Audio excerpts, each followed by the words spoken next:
நீங்க ஏன் வந்து எங்ககிட்ட வராம நீங்க பிரஸ் கான்ஃபரன்ஸ் போறீங்கன்ற ஒரு கேள்வியுமே எலெக்ஷன் கமிஷன் சைட்ல இருந்து வருது.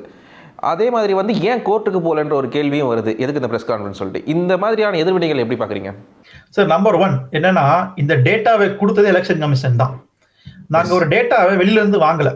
ஒரு பிரைவேட் கம்பெனிட்ட இருந்து நாங்க வாங்கல. இந்த டேட்டாவை கொடுத்தது எலெக்ஷன் கமிஷன் தான்.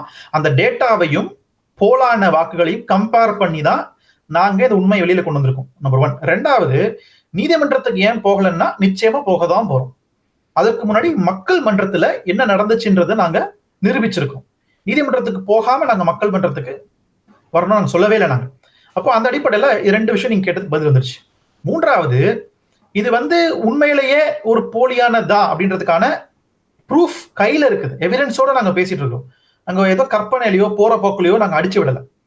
அப்போ எலெக்ஷன் கமிஷன் என்ன சொல்லிருக்கணும், உங்ககிட்ட இருக்கிற தகவல் தவறு அப்படின்னு எலெக்ஷன் சொல்லிச்சா? இப்போ வரைக்கும் சொல்லவே இல்லை. எலெக்ஷன் கமிஷன் இந்த நிமிடம் வரைக்கும் உங்களுடைய டேட்டா தவறுன்னு சொல்லல. நீங்க ஏன் கோர்ட்டுக்கு போலன்னு கேக்குறாங்க, நீங்க ஏன் மீடியா கிட்ட பிரஸ் கான்ஃபரன்ஸ்ல சொன்னீங்கன்னு கேக்குறாங்க, நீங்க எங்க கிட்ட கொடுக்கலன்னு கேக்குறாங்க. தவறுன்னு சொன்னீங்கன்னா நாங்க உங்களை சேலஞ்ச் பண்றோம், தகவல் வந்து உண்மையா இல்லையான்ட்டு. ஆனா இந்த நிமிடம் வரைக்கும் எலெக்ஷன் கமிஷன் அந்த தகவல் தவறுன்னு சொல்லல.